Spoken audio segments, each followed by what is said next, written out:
Berhubungan seksual atau berhubungan intim dalam kehamilan boleh tidak sih?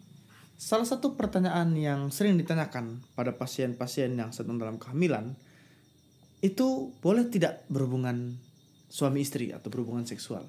Memang sih dari pengalaman saya pada umumnya yang bertanya itu yang laki-laki. Yang perempuan sih jarang bertanya, tapi yang laki-laki itu biasanya sudah habis pemeriksaan nih. Sudah diperiksa kehamilan rutin, kemudian pas selesai pemeriksaan ditanya, ada pertanyaan.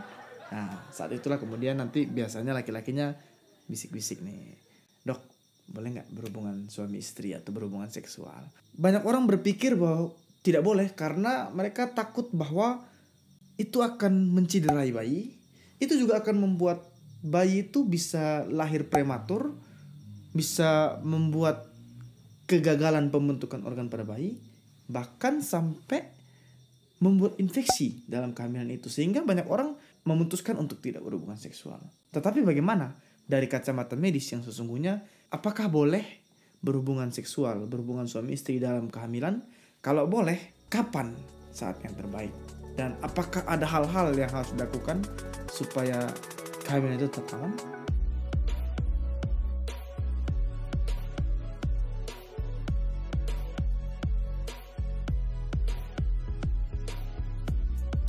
Alasan terutama kenapa orang memilih pasangan itu memilih untuk tidak melakukan hubungan seksual adalah karena takut bayinya itu akan mengalami cedera, keguguran atau lahir prematur juga, kemudian akan merusak organ dari bayi itu. Itu sangat kecil kemungkinannya terjadi. Kenapa? Karena si bayi ini dilindungi oleh dinding uterus, dinding rahim. Yang sebenarnya dinding rahim ini terdiri dari otot yang cukup tebal sehingga mampu melindungi bayi. Ya kecuali kalau ibunya ditendang atau dipukul dengan sangat kuat, ya oke lah, itu jangankan ibu hamil, ibu biasa pun kalau ditendang dipukul sangat kuat kan bakal cedera juga ya. Tapi dalam hubungan seksual bayi itu cukup terlindungi dengan dinding rahim. Selain itu, di dalam dinding rahim itu ada cairan yang disebut cairan ketuban.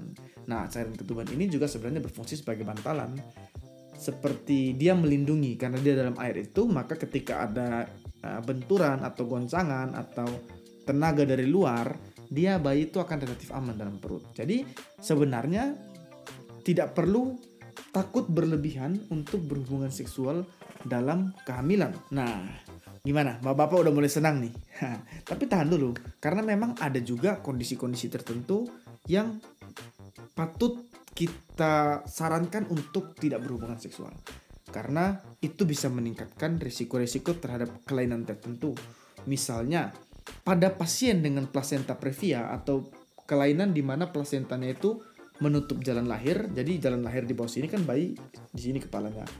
Dia akan lahir pada keadaan normal tuh plasenta tidak boleh di bawah sini. Nah, ada kelainan plasenta dia tumbuh di bawah jalan lahir ini, maka kalau ditakutkan kalau kita berhubungan seksual, maka plasenta ini bisa mengalami cedera. Nah, kalau plasenta ini robek atau terluka, maka akan terjadi perdarahan hebat. Sehingga kalau ada kecurigaan plasenta previa, maka kita sarankan untuk tidak melakukan hubungan seksual.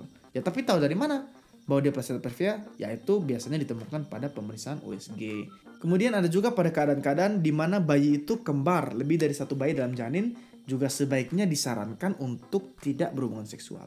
Lalu pada keadaan-keadaan inkompetensi serviks, yaitu serviks atau mulut rahimnya itu tidak cukup kuat sehingga dia seperti longgar sehingga tidak bisa mempertahankan kehamilan. Kalau ada pernah mengalami kasus seperti itu, maka disarankan untuk tidak berhubungan seksual.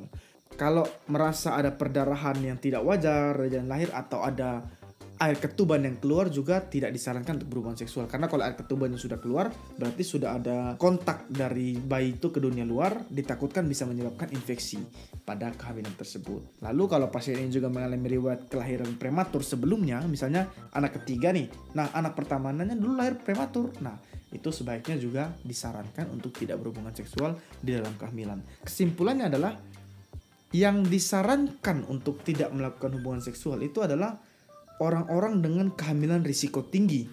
Kalau orang-orang yang tidak yang kehamilannya risiko rendah atau tidak memiliki risiko tinggi, itu ya silahkan saja untuk melakukan hubungan seperti suami istri. Nah, kehamilan seperti apa yang memiliki risiko tinggi? Nah, itu akan diketahui kalau teman-teman memeriksakan diri ke puskesmas. Dalam pemeriksaan antenatal atau pemeriksaan kehamilan itu akan dinilai beberapa hal sehingga ditentukan si ibu ini dia masuk ke dalam risiko tinggi, risiko rendah atau risiko tinggi atau risiko rendah lah. Sehingga kalau dia risiko tinggi maka akan disarankan untuk tidak berhubungan seksual. Tapi secara umum risiko untuk terjadinya kelahiran prematur atau mencederai bayi dalam hubungan kecil itu secara umum sangat minimal sekali. Sabar dulu, jangan tutup videonya dulu karena kalau tutup videonya sekarang ini bisa jadi akan terjadi miskomunikasi. Nah, oleh karena itu ditonton lanjut karena bagian ini juga cukup penting. Karena meskipun secara medis itu relatif aman untuk melakukan hubungan seksual, tapi dalam kehamilan itu akan terjadi rasa perubahan fisiologis dan perubahan fisik pada ibu. Sehingga ibu-ibu itu cenderung merasa kurang nyaman untuk berhubungan seksual. Misalnya perubahan bentuk tubuh itu bisa membuat ibu-ibu menjadi tidak nyaman. Kan perutnya tambah besar nih. Kemudian ada rasa mual di awal-awal kehamilan, rasa mau muntah, perut tidak enak. Ya itu tentu saja membuat ibu tidak bergairah untuk melakukan hubungan seksual. Adanya peningkatan hormon-hormon tertentu itu membuat terjadi peningkatan aliran darah ke daerah sekitar panggul, bisa meningkatkan sensitivitas atau dia bisa menjadi lebih sakit ketika berhubungan. Ya ini saya bukan bicara tentang pornografi, tapi ini namanya edukasi ya. Kita berbicara soal organ vital wanita atau laki-laki dengan tujuan edukasi itu sains, itu ilmiah. Tapi kalau kita membicarakan hal ini dengan tujuan yang lain, nah itu menjadi pornografi.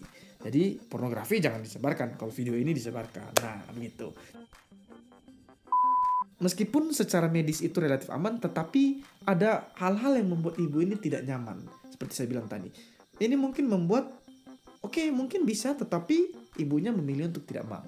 Terutama pada awal-awal trimester kehamilan itu ya. Kehamilan itu kan dibagi menjadi 3 trimester. Trimester 1, trimester 2, trimester 3. Nah, di trimester 1 itu mungkin akan mual itu sangat banyak.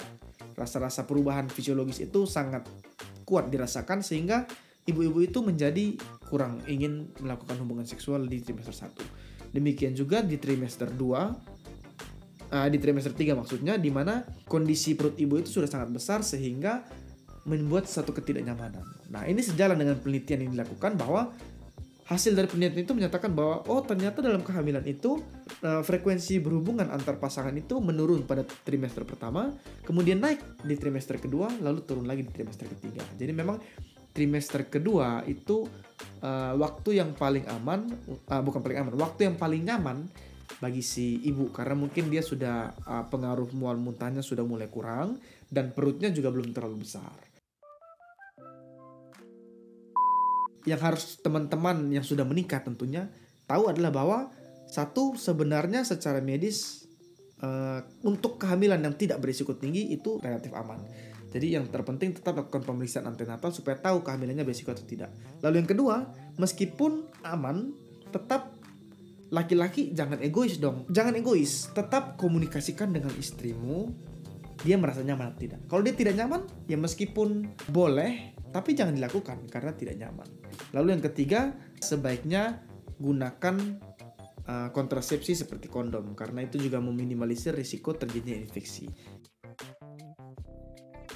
Komunikasikan dengan pasanganmu, komunikasikan dengan doktermu sehingga hubungan itu tetap dapat dilakukan tanpa melukai pasangan, tanpa menyebabkan cedera. Hubungi doktermu kalau kamu merasakan tanda-tanda ini, adanya nyeri yang hebat, kemudian keluarnya cairan dari kemaluan atau perdarahan yang tidak wajar dari kemaluan, atau ada rasa yang tidak nyaman yang sangat mengganggu, atau terjadi kontraksi atau perutnya terasa kencang-kencang.